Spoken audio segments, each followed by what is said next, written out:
You remember this. One of President Obama's big promises during the health care debate was everybody would have affordable health insurance.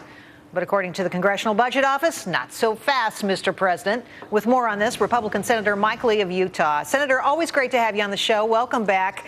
We just had to call you when we saw these numbers from the CBO on Obamacare because they're shockers. Obamacare will cost $1.3 trillion over the next 10 years, that is. And Harry Reid told us it wouldn't add to the deficit. The president even tried to calm our fears about the increased costs, saying that, really the spending will be under control. We'll cut our costs. What happened? Well, it didn't pan out that way. And this is one of the things that happens, Jerry, when we pass a really big bill, a couple thousand pages long, without giving people adequate opportunity to review it and figure out what its implications will be. So we are adding $1.3 trillion to the debt over the next 10 years. We'll also be adding, according to this report, 12 million new beneficiaries to Medicaid. This is a problem. Right. It's really astonishing. And I remember when Nancy Pelosi said, we'll know what's in the bill when we read the bill. Now we're finally finding out. And let me tell you, it's frightening. One of the things the CBO found, all entitlement spending. So if you include Obamacare, Medicare, Medicaid, you roll all of this together, it will exceed spending for everything else, even defense, Social Security. Health care is going to be everything. Is that good news for Americans? And what should we do about it? No, it's not good news for Americans. In fact, it's very scary news, not just for people who care, say, about defense, but also for people who care about our ability to fund entitlement programs. Because by the end of this decade, we'll be paying close to $1 trillion a year just in interest on our national debt. That date actually could happen sooner than that, depending on what happens to interest rates and what happens to our deficits and a number of other factors, including economic growth. But we know we're getting to that point. Right. So the difference between what we're paying now in interest and what we'll be paying then is more than our entire defense budget. And that's a pretty big deal. Wow, wow, wow. Okay, here's another number that blew me away from the CBO report. 7 million people will lose their employer-sponsored health care.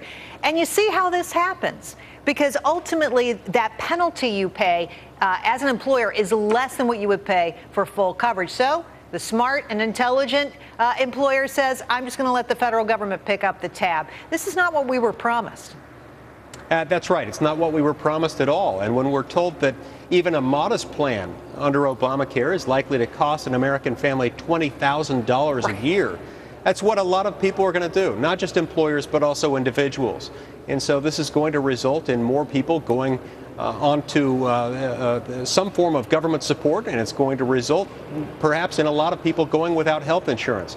So it could end up having the opposite of the effect that we were promised. Boy, we talk about unintended consequences all the time on this show, and Obamacare seems to be chock full of them. Employers are going to end up paying penalties of $13 billion. Now, I think about what you might do if you wanted to speed up the growth in this economy. This is not one of them. That's right, especially considering the fact that when people have looked at that as a source of revenue. So $13 billion is an enormous amount of money.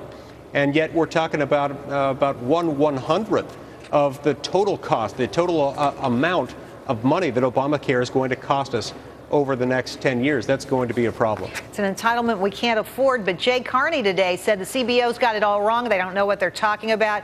Here's the president's spokesman. The report is oversimplified in a number of areas, and HHS can provide you more details, more information about that.